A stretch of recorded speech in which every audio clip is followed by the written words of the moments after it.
Hey guys, it's Sarah with Straight Up Homeschool. I'm here with my 2026-2027 picks for homeschool curriculum, 4th grade. I'm not going to do like a full review on all of the curriculums I chose. I'm just going to share why I chose them and maybe a little bit of something that like stands out about them.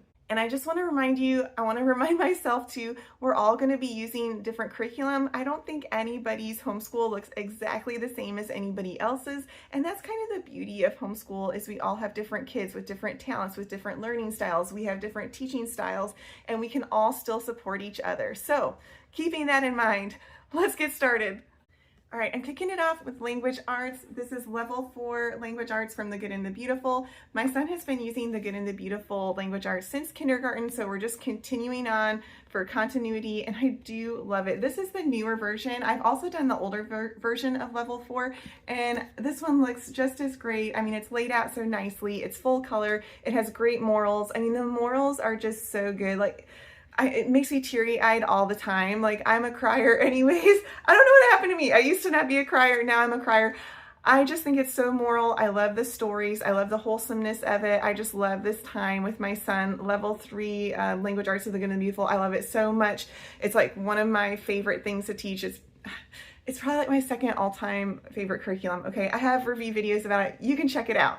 Sticking to this though, they do have new readers and they're not in color. So that's a different thing that I noticed from the level 3. And this one, the Whisper Creek, it does have like a similar layout where the parent reads something, the child reads something. It's not in color. It's definitely heavier dutier than the previous books in level 3. But I'm so excited to read this with my son. That is like, I just love reading, like, you know, oh, the parent reads and then the child reads. It is just such a sweet time and like one of my favorite things that I've done with my child. It's just, I love it so much. So we're doing this for language arts. And I do feel like the Good and the Beautiful language arts is more high level, and I do like that. I've looked at other curriculums and thought, okay. Anyways, and I know sometimes people throw shade at the Good and the Beautiful. I would say like really look at it and decide if it aligns with your values. I'm going to say one thing and then I'm going to move on. I know it's founded by a Mormon. They do make a Christian curriculum. So they have people on staff who are from all different types of Christian faith, and they really make it a neutral Christian curriculum. And I have thoroughly enjoyed it. There is nothing that I've read that has gone against my beliefs. Okay, I'm going to leave it at that. So we are trying the spelling this year. I did not realize this. This is the new spelling, and I did buy the book. It wasn't very much, but I didn't know that the book is optional, and then the books are not age specific. So I ordered 2 different ones. I do like this one because it's teal, and it goes with the teal of the book. And man, I love a good color coding. Okay, little color coding gets me excited, but we're going to try the spelling. If this doesn't work for the spelling, which I mean, I think it will, we're going to do spelling wisdom. I already had this. I've used it. This is like straight up memory. This is from Simply Charlotte Mason. And then for handwriting, we're going to do draw right now. We are not great at handwriting. It's probably our struggle subject. But that's kind of what this looks like. My youngest, who's going into 4th grade, he just loves drawing and art, not so much the handwriting. So that's what we're doing. And we're also doing touch, type, read, spell. We're going to try that. We've done type C in the past. I don't know what's going on. My kids can't type really well. We're going to try the touch, type, read, spell, which I think will help with the typing. It'll help with the spelling. And who knows? We might be a couple months in and I'll be like, it's all, just spell some words for me, please. All right, y'all, our math pick for the coming year is the Good and the Beautiful Math 5. This is my last Good and the Beautiful thing, okay? For y'all that don't like Good and the Beautiful, you can skip ahead. But I did a whole video about Math 5 when I did it with my oldest son. So this is going to be the second time that I am teaching it. It was the hardest curriculum we had ever done mentally and emotionally. I was trying to encourage him to do more on his own, and that wasn't working out well. And then by the time I would go try to help him, he was already so burnt out. And so I've learned a lot. Okay, I'm a lot wiser now. And I just bought the old version. It was on discount. I'm not waiting for the new version anymore. Originally, that was my plan. And then I thought, you know what? I want the ability to cross out the problems that I want to cross out of how many, which ones, or maybe if it is something that he needs more practice on, I'll cross out part of the review, or something else. I'm going to make the curriculum work for me because I'm old and I've done this before, and I know, okay? So that is my plan right now. If for some reason it is not jiving for us, because last time I did this, we were probably, I can't remember, we were like 75 out of 120 lessons through, and I was like, are we quitting or are we going on? I don't know.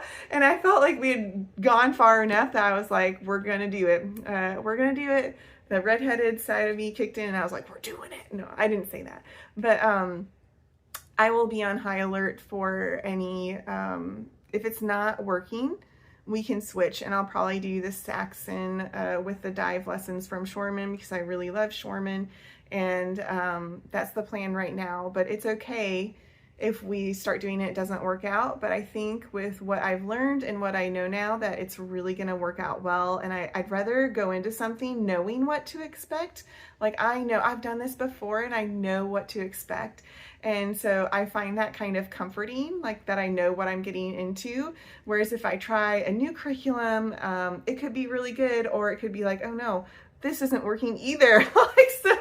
I'd rather, go on the path of like knowing. So that's where I am right now. Maybe later I'll look back and be like, well, I should be more adventurous, but I don't know, hindsight's 2020. Okay, for history, I just spit. Okay, pretend like I didn't. For history this year, we are doing our Spangled story from Notgrass. I love Notgrass. We have done all of their younger, like elementary books. I love them so much. I love each of them. So my son has technically already done this, like he's the youngest. So it's always one of those things, like with the youngest child, it's kind of a mystery, like what do they know? What do they not? Like they can like really know a lot about something and you're like, oh, I didn't know that you knew that. Or you assume that they know something and then they don't. And you're like, well, I just thought you knew because you were around. But like, no, they were like building a tower and not paying attention or whatever. So I want to go over it again. I want to go over it for myself too. I love these books so much. They're full color. I bought one for my dad for Christmas one year because he's like big into history, and I just think they're beautiful books.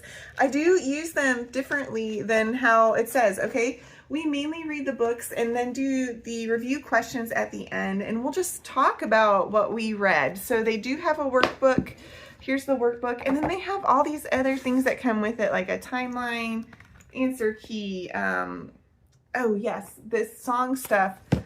Y'all, okay, make the curriculum work for you. So I think this might have been the first, okay, so my youngest must have been very young when we did it. I think I started with this one because Notgrass has been coming out with new ones each year. So I think when we did it, we started with our Star Spangled story, and I was trying to do the curriculum like I was young and new, y'all, and I was like, we're doing everything it says and going exactly like this. And I played the music that it comes with, which is like really sweet that it comes with like music. And, I think for me, when I was younger, I would have loved it. I would have been like, oh yeah, we're jamming out. Okay. Or maybe it's like more bluegrassy, but my kids were just like sitting there, like looking at me, and I was like, I'm losing them. So we didn't do the music, and y'all know, like, that's okay. You are making the curriculum work for you. The curriculum is not your boss. You are the boss of that curriculum, and you tell it who's boss, okay? So that's how we use it. They do have activities at the end of each unit. There's 3 lessons. I believe it's the same for this one. Now I'm like, is this right? I'm pretty sure there's 3 lessons, and then there's like a unit review activity, and some of them are really great. We did probably like 10 to 20% of them, and that's do whatever you can do. If it's a busy week and you don't have all the supplies, like that's okay. If you're like Pinterest mom, Instagram mom, and you're like, we're amazing and so organized and doing them all, and my kids are super crafty, that's fantastic. My kids are not super crafty. I will spend 30 minutes getting something ready, and they will spend 5 minutes doing it, and they'll be like, boom, boom, boom, done, okay? So do whatever works for your family. Okay, very quickly, bonus history content. My oldest son was obsessed with puzzles when he was little. I probably owned like 15 states puzzles at one time just to give myself variety. My husband would get home from work and I'd be like, it's your turn to do the states puzzles with him. Like, he was obsessed, okay? Probably in an unhealthy way. I had a lot of states puzzles. So this is my favorite puzzle for States puzzles, okay? It is this for young kids. It's the Melissa and Doug classic, okay? And you don't have to give your child all the pieces. You can work on certain pieces at a time, like do the border and then work on filling in like progressively, okay? Each day you can give them another piece and they'll get it in no time. This is our all-time favorite States puzzle, like all time. It's probably like our favorite puzzle of all time. It's this one. It's Remark's States puzzle. So each state is like its own little puzzle. See? So even younger kids can do it if you separate it into colors. And then there's these pieces that are shaped like this one's like a little wolf. And it is just the best puzzle ever. We love it. Like, I'm worried we're going to lose a piece. I should probably buy a backup one. But it is just a fantastic puzzle. And like, we've done it so many times. I would say you can probably start at age like 5 with help, or if your kid is like really into puzzles. If they're not a puzzle person, then I would wait till they're older. But this is just a fantastic puzzle. And then all the little puzzles fit together to make the bigger puzzle of the States. And I love it. I highly, highly recommend this puzzle. For science this coming year, we are going to be doing master's books, elementary anatomy. I used to be a nurse. I love the human body. Like, I just think it's amazing and it glorifies the Lord. So we are going to be doing these. This is the teacher's guide. I don't know how much we're going to use this. It is very, very laid out, like telling you what to do. And that's fantastic for the people that want to be told what to do. Your girl doesn't want to be told what to do, okay? Don't tell me what to do. Sorry, Mom. Mom, if you're watching this, she's probably laughing right now so hard, okay? If my husband's watching this, take note. I love you, honey. These are the actual books, and they are full color, and they have some silliness in them, and I kind of liked how they were just laid out, and I already had it. We just do so much science, y'all, all the time. Like, it's not necessarily a specific curriculum. We do Crunch Labs box and the Creative Kit box. We watch Mark Rober videos. We have all kinds of books from the library about science, and books in our own home about science, and books about bugs or the earth or space. There's so much. Like, we just look around and there's science. So that's what we're planning on doing. I want to add a little addendum to what I was saying about science and not following the guide. And maybe y'all think I'm so rebellious, but I am really about the spirit of learning and the love of learning. And if we are rocking and rolling on something and everybody's like super jazzed about it, so excited, I'm like, heck yeah, we're going. Like, we're learning all this stuff. Or, you know, somebody's like, okay, what about this or what about that? And like, we're exploring, we're asking questions. And if we have some kind of momentum, I'm going to ride that momentum until it starts to fade out, or I'm like, oh, we're at peak momentum, I'm going to stop now. So like tomorrow we can pick up at that same kind of momentum. So I really don't like it when a curriculum is like, do this, then do this, then do that, then do, you know, like, if it's one solid lesson and it's all laid out nicely, I really like that. But for me, you know, it's the same for read alouds. Like, if we're really into a read aloud and they're like, please read another chapter, I'm like, yes, like, this is so great and everybody's loving it and we're having a great time. So we might read like 2 books in 1 week, and then it might go a month or 2 without reading any, just depending on our schedule. And that's why I also do backfill planning on my planner, because sometimes we're doing multiple lessons of something, or sometimes we're not doing any of that lesson. And I just really like the freedom that if we're really grooving in something, we're just going to keep on going. And, you know, if the wheels are turning, let's keep it turning. And it's easier to make it go a little faster, and it's a lot harder to push and get it started. So that's kind of a little bit about my ideas of what a love of learning is and how that affects my teaching style. I hope that's helpful. Or you can just ignore it. That's totally okay too.